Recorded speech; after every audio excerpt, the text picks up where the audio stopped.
What is really good? We are back with another Pokemon Sun and Moon Wi-Fi battle, this time against my bro, my dude, my guy, Haydunn. I have not battled him in like a year or two, so we had to get a battle up for you guys. But we had a few battles before this, and they were just not good battles. Like either somebody just got completely swept, or somebody misclicked and just ruined the whole battle. So we finally got a decent one for you guys.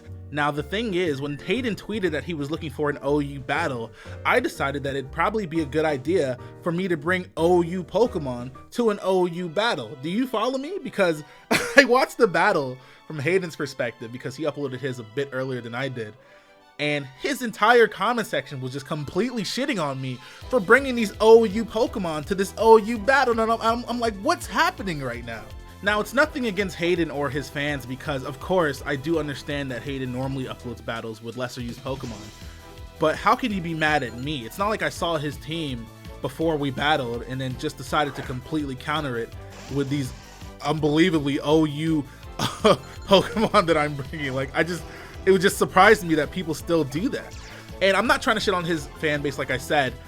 All I'm trying to do is tell you guys that I appreciate the fact that you guys don't do that. You do get tired of OU battles sometimes, but you're not going to be mad at me for just trying to win a battle in the tier that I'm playing in. If anything, you'll tell me to use different Pokemon sometimes, and I do. I used an entire NU team in the last OU battle I uploaded. Like, I just don't understand though. Like, it just caught me off guard that people would call me names because I brought a fucking Pokemon to a Pokemon battle. Like, what? These people are calling me bitches and hoes and fuck boys. Like, gee, what exactly did I do here? I have done nothing, man. I did nothing to deserve any of that. But anyways, into the battle. Shout out to my boy Haydunn, by the way. I know that Haydunn understands that if he asks for an OU battle, that his opponent is likely to bring OU Pokemon. Like, I know that. I know he gets that. He's not mad about the battle, so why are you mad about the battle? Like, what? Anyways. And honestly, my main draw to using this team was the Cofagrigus that I saw on it, because I have not once seen that Pokemon in Sun and Moon, so I wanted to try out the set that he had on it. But right now, I switched my Mawile into this Zapdos because I expected him to go for the Defog or the Roost there. Most likely Defog just to get the rocks out of there, but he actually went for the Roost. So I'm trying to scout out to see if he has Heat Wave. So I'm going to switch into my Nihilego, which I know has amazing special defense and also resists Heat Wave. So I switched in, and he actually goes for the Heat Wave. So now I know he has Heat Wave, so now I'm not going to stay in on his Zapdos ever again if my Mawile is out. But I'm going to go straight for the Power Gem, expecting Conch Elder or Muck to come out. I just wanted to get damage on something. But unfortunately for him, he actually gets hit with a critical hit. Very annoying considering Muck is extremely bulky. So it's very unfortunate that I got the critical hit in his case. But what I'm going to do now is switch out to my Mawile, because I know Mawile can take any hit from a Alolan Muck, just considering his typing. The Dark move's not going to do anything. Knockoff's not going to knock off my Mega Stone. Poison moves aren't going to hit me at all. So I'm going to go ahead and Mega Evolve here and just go straight for the Play Rough, because I know it's going to hit something extremely hard. And he goes out to his Slowbro, and in all honesty, I did not expect this Play Rough to do this much damage. You guys are going to see how much damage it does after the Stealth Rocks. But the thing is, we are at level 50, and at level 50, your stats are not proportionate to how they are at level 100. So you actually do more damage at level 50, just a bit, I think. I'm not sure of the percentage more that you do. I think it depends on the Pokemon and their stats.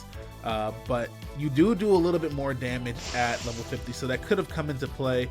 We're battling at level 50 because he didn't have all level 100 Pokemon, which is perfectly fine. I don't mind battling at level 50, but you do have to take that into account when you have a Pokemon like Mawile, who's as strong as he is, with huge power, and at level 50, he's going to be doing a lot of damage. So I'm going to switch out here and go out to Tangrowth, just to see what he wants to do. I do have an Assault Vest on this Tangrowth, so I believe I should be able to take any hit he wants to go for. And you guys are going to see how little damage the HP Ice does. It only does about a quarter, and I don't think Heat Wave would have done too much more than that. So I'm going to switch out, get my HP back, realize that he's probably going to go for Heat Wave here, and then he actually misses, which is really annoying. He's just not getting lucky here. But here, I'm pretty sure either his Conch Elder or his Muck is going to come out here. So I pretty much saw this as a free kill, because I'm going to be able to double switch, bring out my Mawile to catch one of those Pokemon that he brings in. and it does indeed happen to be Conkeldurr, which is good for me because now I don't have to deal with this thing if he decides to stay in. But he actually goes for the Mach Punch just to get off a bit of damage before dying, and this is absolutely going to kill him. It's super effective, and I got a critical hit. I'm getting so lucky in this battle, dude. But that's another thing about Pokemon. It doesn't matter what your opponent brings as long as you outplay them, or in some cases you can get lucky and win regardless of what they bring because of the nature of the game. But anyways, he's going to go out to his Beedrill here and go for the Mega Evolution. I don't know what move he went for, but either way, I calced this Sucker Punch against Mega Beedrill, and Mega Beedrill actually dies from 100% HP to Sucker Punch regardless, no matter what. So I don't think he calced that. I actually told him after the battle that I calced that Sucker Punch and how much damage it would do, which is exactly why I stayed in there, because I already knew the Sucker Punch was going to kill his Beedrill right off the bat, and he did it, so that's unfortunate for him. But here, I didn't go for the Sucker Punch again, just because I didn't want to be in a bad situation. And what I mean by that is I didn't want him to set up substitutes or whatever he wanted to go for. I just wanted to, you know, if he didn't, you know, decide to attack me, I wanted to break his sub or do, you know, do some kind of damage no matter what. So I didn't want to risk him going for a substitute or anything like that had I decided to Sucker Punch. But there, I'm going to go for the Power Gem. He's going to go for the Psychic. Because Nihilego is so extremely bulky on the special side, I actually don't die in one hit to the Psychic. I was actually pretty surprised about that. But I'm going to go for another Power Gem. He brings out his Muck. He knows he's going to be able to take me out with a Shadow Sneak here. There's really no point in switching out here, so I'm just going to stay in. He's going to take me out with a Shadow Sneak. Sneak up behind that big bitch. Yes, indubitably. And I'm dead, so I'm going to go ahead and go out to my Landorus. Landorus does have Earthquake and Stone Edge, so I should be able to take out most of the remainder of his team with Landorus. I doubt he'll switch out here because there's really no point. He could have brought Zapdos in here, though, honestly, and saved this Muck for later. But he didn't know exactly what I was going to go for, so he just decided to stay in and get Shadow Sneak damage, which is, you know, that's fine. But he's actually going to end up killing himself to the Rocky Helmet that my Landorus holds, so that's fine for me. So he's going to go out to his Zapdos. His Zapdos does have the HP Ice as we saw before, and I'm going to go for the Stone Edge here, and I'm actually going to miss because that's what Stone Edge does, okay? And I was very, very surprised that my Landorus was able to live this HP Ice, even though it didn't live it with much. It's just, damn, like they really, really weakened Hidden Power over the years, because that would have absolutely killed Landorus back when Landorus came out originally. But other than that, I'm going to go for another Stone Edge, and I hit, and I am able to take out his Zapdos. But now he's just going to go out to his Alakazam and hit Shadow Ball, and that is going to be the end of my Landorus. But I do have the Greninja in the back, which does actually outspeed Alakazam.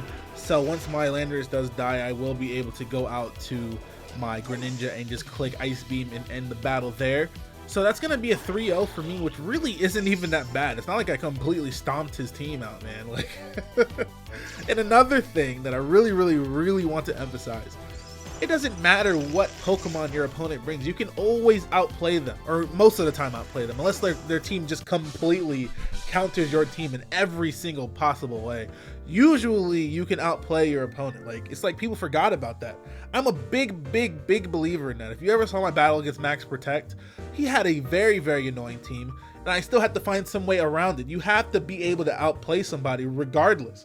If he had also brought a team with, you know, some very, very, very good OU Pokemon, that would have been what it came down to regardless. Like, you always have the opportunity to outplay your opponent.